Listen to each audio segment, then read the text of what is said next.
Jordan était un jeune homme ambitieux, résidant dans la métropole moderne d'Abobokassa, un lieu où le béton et les traditions ancestrales se rencontraient dans une danse étrange et contrastée.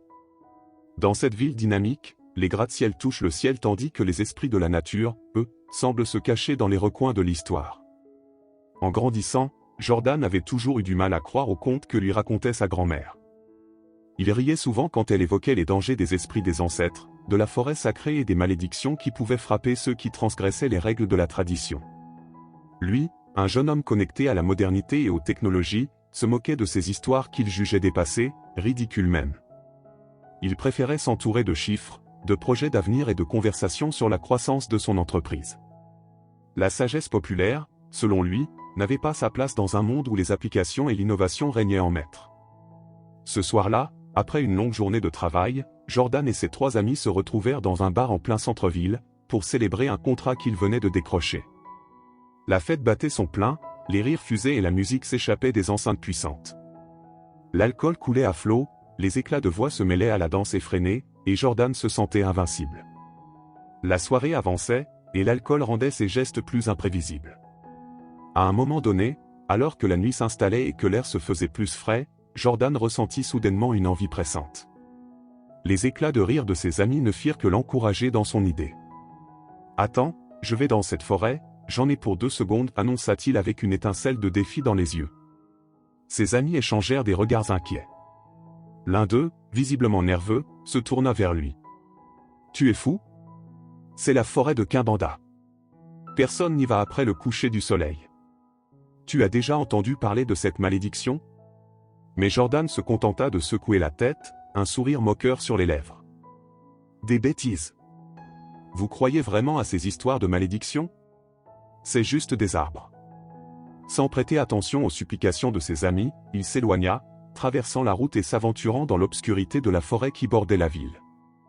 Il s'enfonça entre les troncs imposants des arbres, leurs silhouettes sombres se dressant comme des sentinelles silencieuses dans la nuit. Un frisson glacial traversa son corps, mais il l'attribua à la fraîcheur du vent qui soufflait dans les feuilles.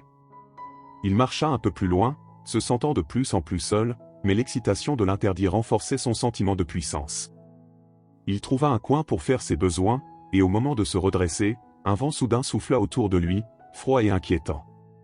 Un murmure, léger mais distinct, s'éleva des profondeurs de la forêt. Il se figea sur place, son cœur battant plus fort. Il se retourna, mais ne distingua rien dans l'obscurité. « C'est l'alcool », se dit-il, se forçant à rire pour calmer la tension qui montait en lui. Mais quelque chose dans l'air ne lui semblait pas normal. Il fit demi-tour et se précipita vers la route, pressé de quitter cet endroit. Pourtant, au moment de sortir de la forêt, une sensation étrange s'installa en lui. Il se sentait observé. Le lendemain matin, Jordan se réveilla avec un mal de tête atroce. Il roula hors du lit, se traînant jusqu'à la salle de bain, et tenta de se concentrer pour se préparer à une réunion importante au travail. Mais quelque chose n'allait pas. Tout semblait flou, comme si son esprit était enveloppé dans un brouillard. Lors de la réunion, alors qu'il devait négocier un contrat clé pour l'avenir de l'entreprise, il échoua à plusieurs reprises à se concentrer. Les mots qu'il avait préparés se bousculaient dans sa tête, ne parvenant pas à franchir le seuil de ses lèvres. Il se sentait étrangement déconnecté de tout. La journée ne fit qu'empirer. Alors qu'il se rendait à un déjeuner d'affaires, il remarqua que sa voiture semblait avoir un comportement anormal. Un bruit étrange, une vibration dans les pneus, et pourtant, il n'avait aucun souci mécanique la veille. À son arrivée, il trouva une place de parking, mais son téléphone ne cessait de vibrer, comme un avertissement. Il décida de l'ignorer. Les jours suivants, la malchance semblait s'acharner sur lui. Il perdait des documents importants, ses projets échouaient les uns après les autres, et des gens qu'il connaissait devenaient distants. Mais ce n'était pas tout. Des ombres floues se dessinaient sur les murs de son appartement, des silhouettes qu'il apercevait dans les coins de ses yeux, puis elles disparaissaient dès qu'il se retournait. Il entendait des murmures incessants, des voix qu'il n'arrivait pas à comprendre. Une nuit, alors qu'il dormait profondément, une main glacée se posa soudainement sur son épaule. Il sursauta, se réveillant en sursaut, mais lorsqu'il ouvrit les yeux, il ne vit rien. Pourtant, la présence persistait. Une voix murmura son nom dans l'obscurité. Une voix qu'il connaissait, mais qui n'était pas celle d'un être vivant. « Jordan » Au fil des jours, il se sentit de plus en plus oppressé. Il n'arrivait plus à dormir, il était hanté par des visions étranges. Un soir, ne supportant plus la pression, il décida de se rendre chez sa grand-mère. Elle était une femme sage, respectée dans leur communauté, et bien qu'il ait souvent ri de ses croyances, il sentait que l'heure était venue d'écouter. Lorsqu'il entra dans la maison, il remarqua immédiatement le changement dans l'atmosphère. La vieille femme, assise à sa table, le regarda longuement avant de parler. « Tu as fait une erreur, mon fils. » Jordan n'eut pas besoin de lui expliquer. Sa grand-mère savait déjà. « Tu as enfreint un interdit sacré. La forêt de Kimbanda protège les esprits des ancêtres.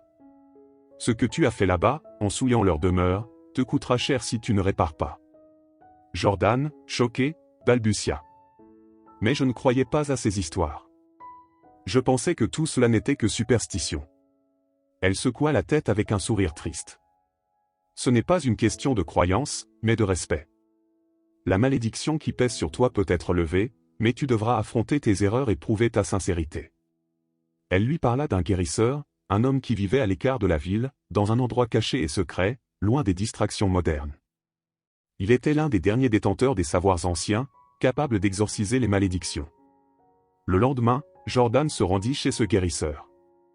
L'homme l'attendait déjà, debout dans une maison modeste en bois, remplie de symboles anciens et de préparations mystérieuses. « Tu es maudit, mon garçon. Mais il n'est pas trop tard pour changer ta destinée, dit le guérisseur d'une voix grave, presque trop calme. Il lui donna une calebasse d'eau bénite et un petit sachet contenant de la poudre sacrée. « Tu devras retourner dans la forêt, là où tout a commencé. Si tu y vas, tu devras affronter les esprits, affronter tes propres peurs, et demander pardon. » Le cœur de Jordan battait fort alors qu'il s'enfonçait dans la forêt de Kimbanda, une nouvelle fois. Cette fois-ci, il n'était plus l'homme arrogant qui croyait tout savoir. Il était seul, perdu dans les ténèbres, avec pour seule compagnie les murmures de la forêt. Jordan avançait lentement dans la forêt de Kimbanda, une torche vacillante à la main. L'obscurité semblait plus dense que la première fois, comme si la forêt elle-même respirait, l'attendait.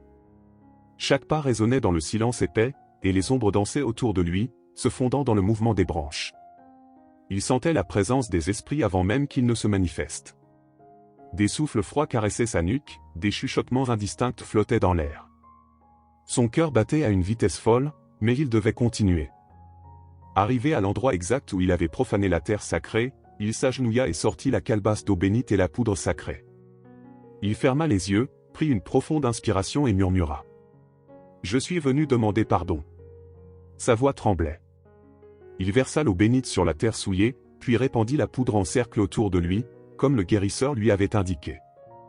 Un silence pesant s'installa, plus inquiétant encore que les murmures précédents.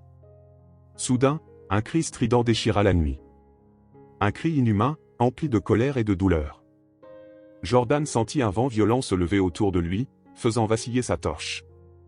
Une ombre immense émergea des ténèbres, prenant forme devant lui. C'était une silhouette déformée, humanoïde mais irréelle, avec des yeux brûlants d'une lueur rouge sang. Sa voix était un mélange de plusieurs tonalités, comme si une multitude d'âmes parlaient à l'unisson. « Tu es venu demander pardon ?» Jordan hocha la tête frénétiquement, le souffle court. L'arrogance des hommes modernes. Vous venez toujours après avoir tout brisé, après avoir tout méprisé. Penses-tu que tes paroles suffisent?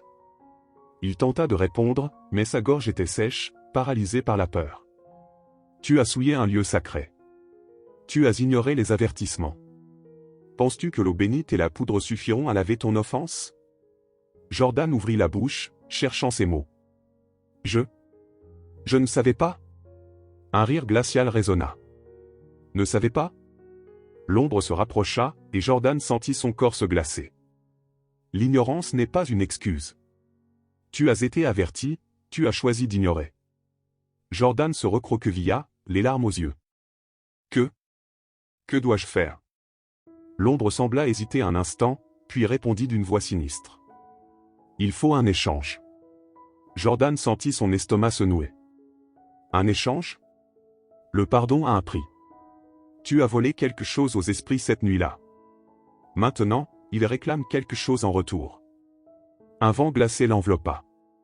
Jordan comprit trop tard.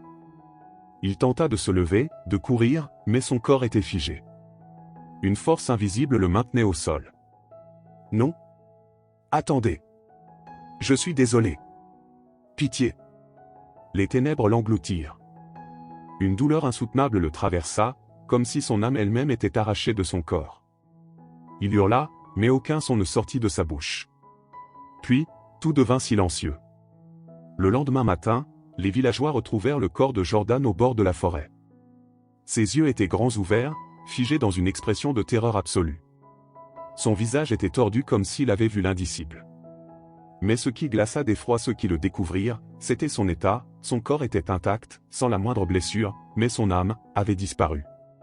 Plus jamais on ne parla de Jordan dans la ville. Ses amis, traumatisés, quittèrent Abobokassa. Sa famille, dévastée, évita tout contact avec la forêt. Et chaque nuit, lorsque le vent soufflait à travers les arbres, certains disaient entendre un murmure porter son nom. Jordan n'était plus. Mais son esprit, piégé entre les mondes, continuait d'errer, prisonnier des ténèbres qu'il avait lui-même défiées.